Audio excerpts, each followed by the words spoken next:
Today we're going to be taking apart the brand new 2023 Apple MacBook Pro so we can see that legendary M2 chip on the inside. Speaking of chips, did you know that you can take a potato, slap an address and some postage on there, and send it to someone in the mail?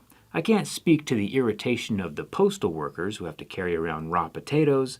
I just needed a good segue to our sponsor, Stamps.com. I send a lot of things here from my office. We have our JerryRig knives, we have t-shirts, we have free giveaway phones.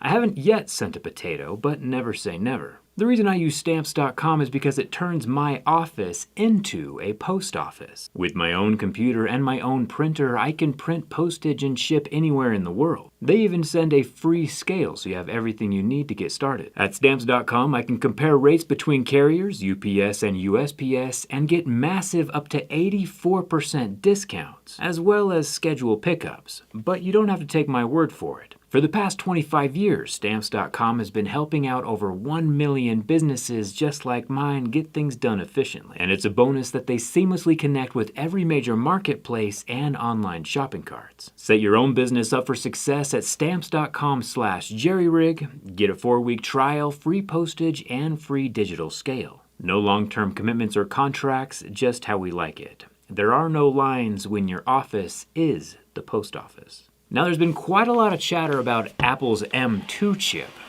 I think we should see if we could find it. Let's get started.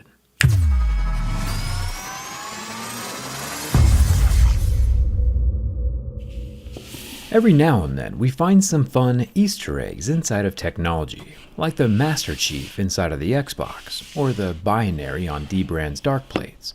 And it looks like Apple might just have done something similar here in the new M2 MacBook Pros. From the outside, however, we can see that the screen is not a touchscreen, and the keys have 0.9 millimeters of travel. As we work our way around the exterior, we find a MagSafe 3 port, pretty awesome, 2 Thunderbolt 4 USB-C ports, and a headphone jack. Solid so far.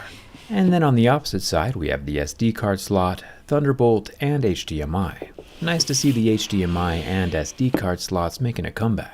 Kind of a big whoopsie-daisy for anyone who bought a MacBook Pro in the 2016 era.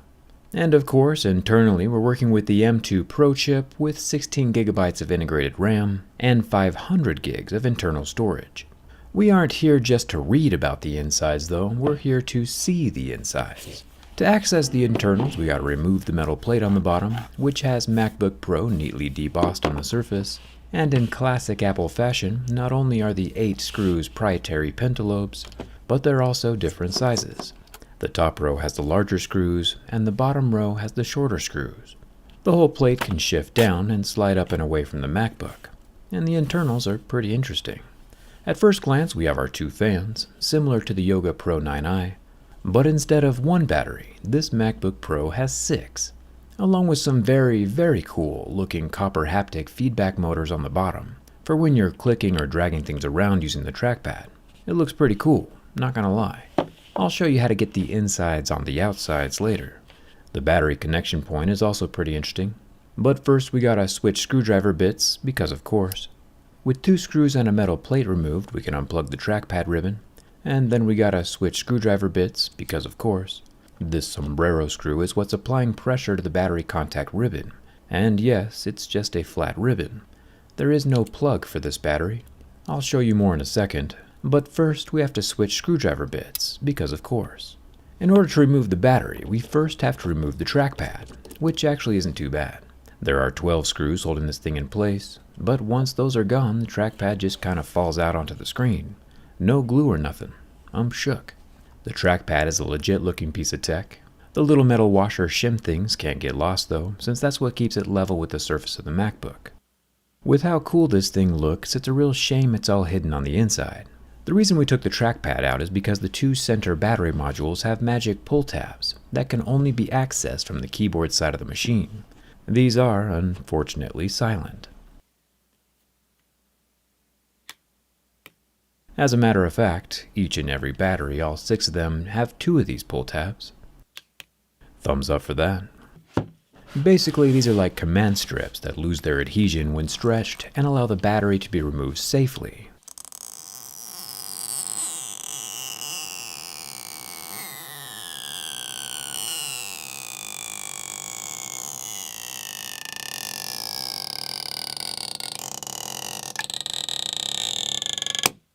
unless they break. I do really love these things though.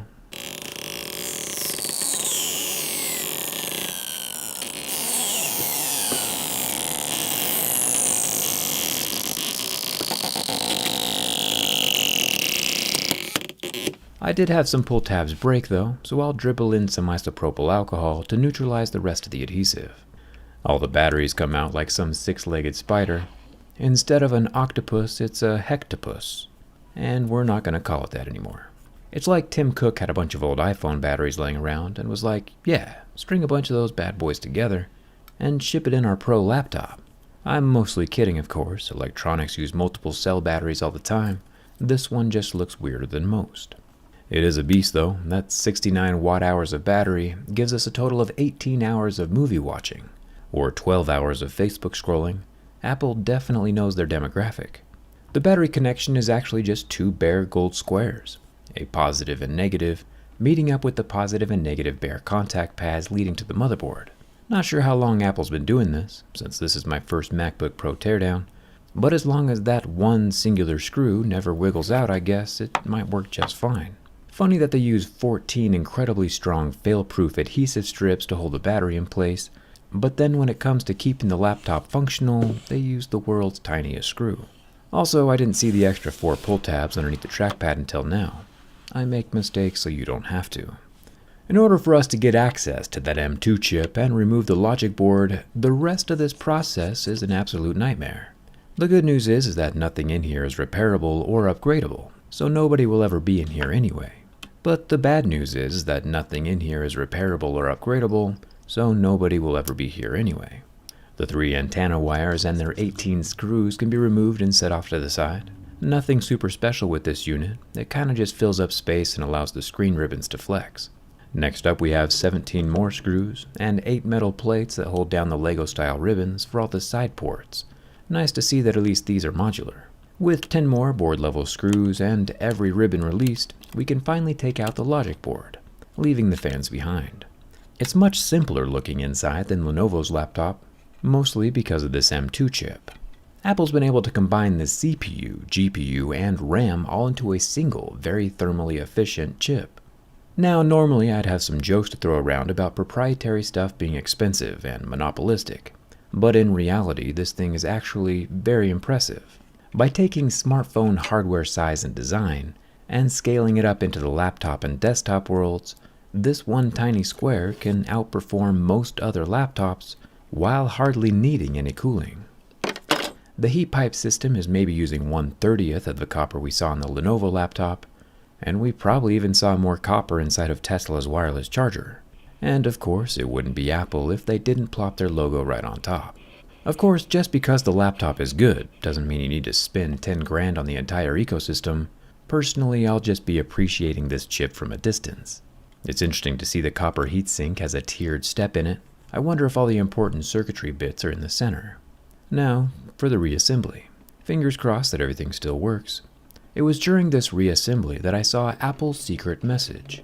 The M2 heatsink was screwed back into place with its springy clips, and the motherboard was snuggled down in between all of its ribbon connectors, which is actually kind of difficult to be honest. I did lift up the little black flaps, so you can get a sneak peek of all the other hardware that isn't here. The M2 chip is really the whole laptop. Got the antenna bracket back in place, and then it was when I was installing the trackpad back into the frame that I noticed the message written inside the MacBook Pro. Tiny braille-looking dots below each of the trackpad windows that would normally be hidden underneath the battery. Braille text is normally 3 rows of raised dots so that it can be felt with fingertips by people with vision impairments. These dots on the MacBook are debossed instead of embossed, meaning they're recessed, so they're slightly different and my Braille translating app doesn't seem to work. So I'm going to need your help on this one. Is this Braille from a different language? Maybe Apple's own proprietary language? Wouldn't put it past him. If someone figures it out though, let's split the treasure 50-50. With the Hectopus battery back in place, we can snuggle the 2 bare battery contacts up with the 2 bare battery contacts on the motherboard and screw them together. It's definitely a cool looking laptop on the inside. It's a real shame to cover up all this hardware with just a boring metal plate. With only 2 color options, basically every MacBook Pro on the planet looks the exact same. With mine plugged in though, she powers on and is surprisingly still functioning. If you're the type of person who appreciates the inner beauty over external sameness, might I recommend one of my teardown skins, with the legendary M2 chip front and center. And not only is the illustrious copper-accented trackpad on the exterior, but I also made a skin for the trackpad itself. For the price you paid for this laptop, it's definitely a good idea to keep it protected, and there's no better way than with one of my teardown skins. Apple made it look good, JerryRig shows it off. Link is down in the description, and thanks a ton for watching. I'll see you around.